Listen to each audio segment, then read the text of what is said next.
This is the third year that the Souls Shot Project, Portraits of Victims of Gun Violence, has been on display at the Presbyterian Church of Chestnut Hill.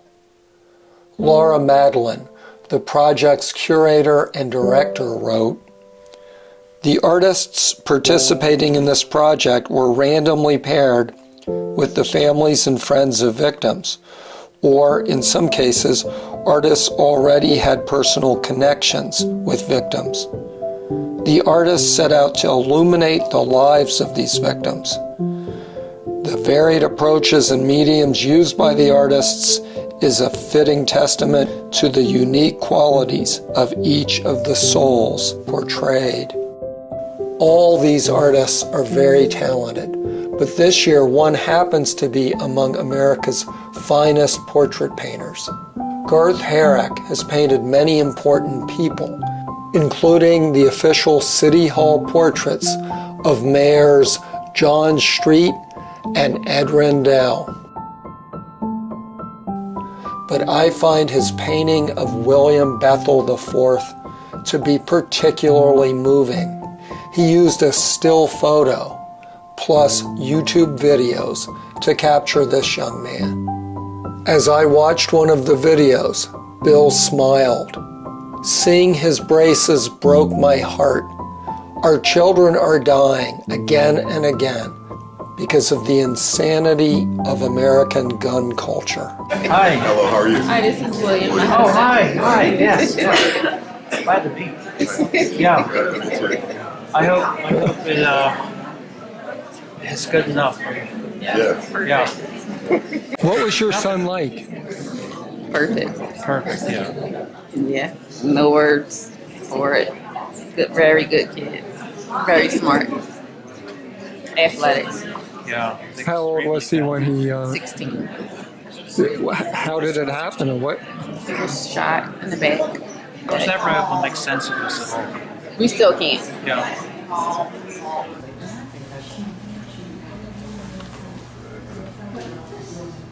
Her and my son were best friends, absolutely. He was a real mama's boy. She always did everything for him and helped him out. He's a sweetheart. Really He's a nice. good kid. He had the best smile, the greatest hugs, twinkle in his eye. Loved kids, loved animals. Just had a baby girl a year before, Really? so he left her behind, yeah. He would give me the dictionary and he'd say, pick any word and I'll tell you what it means. And I would go through the dictionary and pick the longest word that I didn't really know what it meant. And he would tell me, he's really smart. You're coming with me. You're coming with me and I'm painting it. So it's very emotional at this time in my life. Now, you have done how many of these paintings now? 5 now. You are one of the most committed artists in this project, I would say, correct? Maybe. Yeah. Maybe. So what is it that... I think it's the mothers that I meet. I didn't know what I was getting into. But the first portrait I did was from Ovita Johnson-Tate, Right. and then Julio. And both of these women have taken me into their families and introduced me to their friends.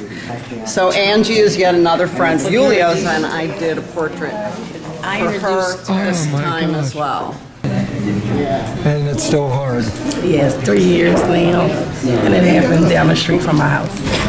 And it's still unsolved. But we miss him. I'm so sorry. Thank you. How old was he? 18. Can you tell me about your son? Christian was 28 years old. He was a young entrepreneur. He was a real estate investor. He was from South Philly. Well-spoken, very nice guy. Just wanted to be his own boss. The painting you did is really extraordinary. The guy with this little daughter. Oh, thank you. Yeah, his family talked about how he was so proud to be a father, so thrilled to have this beautiful daughter. Both of you guys, from talking to some of the relatives, it means the world to them to have these paintings, and I applaud you for what you've done. Thank you. Yeah. It's our pleasure and honor, really. Wouldn't you say, Cruz? Yes. What do you think of the painting? Oh, it's excellent. I love it. He did a very, very great job. This is your son? Yes, it is. was a very loving child, a very loving father. He was loved by the whole family. He will be missed, and he will always be remembered. Does having the painting help you? Yes, it does. It gives me peace that someone took the time out to actually take and put all of his personality into one picture. And it's a beautiful job. Your son looks just like you. Yeah, he does. It's amazing. He does. It's a beautiful painting. You did a magnificent job. It's beautiful. Thank you. Thank you. And I can tell how much the family appreciates it. Well, that was what was most important to me, actually.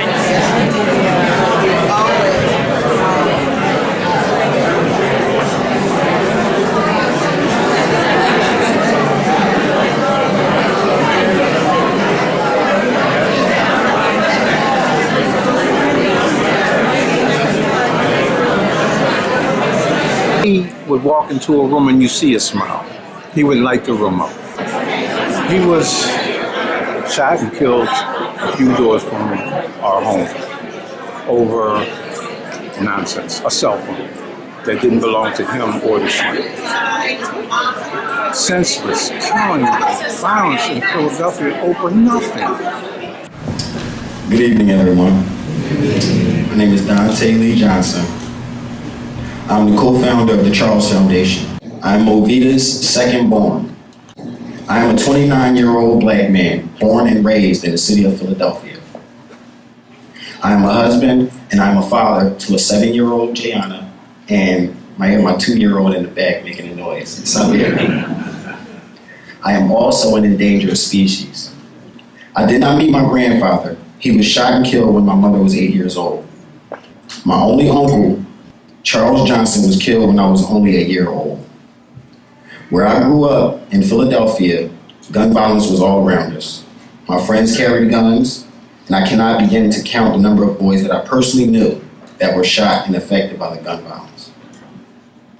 My brother and I can't think of anything as tight as we were.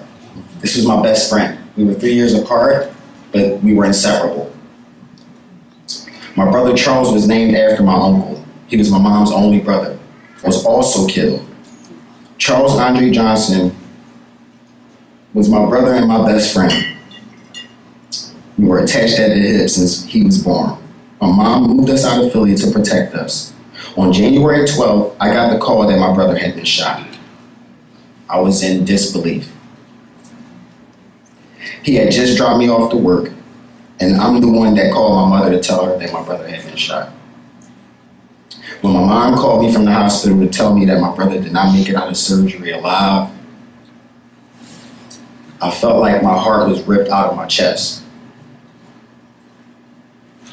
My life was changed forever. My brother, my best friend, my confidant was dead. My brother that I protected his whole life was gone because they thought he was somebody else. I watched my brother's dead body for his janazah. At the cemetery, I got down into the grave and I lowered his body into the earth to return him to God. I turned his face to the east to give him his last rites, and I put the dirt on top of his body and realized that I had to leave him there, alone. Losing Charles crippled my family.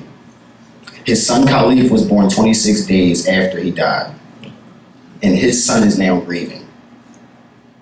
He wants to go to the graveyard to visit his dad on the weekends. We are a very tight-knit family that still hang out together just because.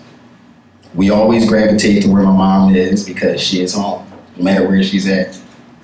It has never been the same since we lost Charles. My sister that he went to pick up suffers with depression and medication-resistant high blood pressure at 27 years old from her grief. I hear my mom crying and she thinks no one is around.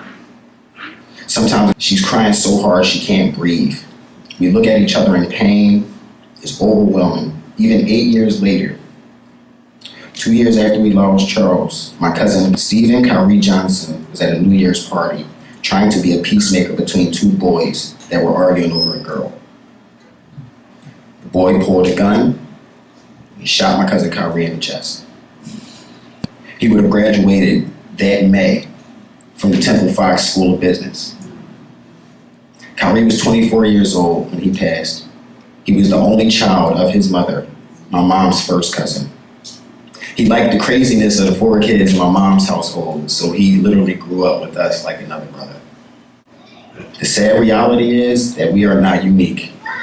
My family has sacrificed and worked so that another family does not have to experience our pain. Families every day experience this devastation. It is not getting any better. It will get worse until we treat gun violence as the disease that it is. It is chronic and it is contagious. And it's spreading. Many young men don't think that they're going to live to 25. I didn't think I was going to live past 21. The people that live in my community do not have access to good education, resources, opportunities, but they have guns. A deadly combination. My mother came up with the Charles acronym in my brother's memory. Our foundation, Charles, stands for Creating Healthy Alternatives to Result in Less Emotional Suffering. If this were Ebola or some deadly strain of flu, someone would have done something by now. We can stop it. My family or yours cannot afford another senseless loss. Let's create a healthy alternative for this gun violence epidemic so that we stop the suffering. I want to thank Ms. Laura and Soul Shot. The portraits are extremely moving. Just thank you.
Often those who give up are not clear about how close they really were to winning. So let's continue to take the risk to win. Take the risk to win. And don't ever give up, because winning may only be an inch away. Thank you so much.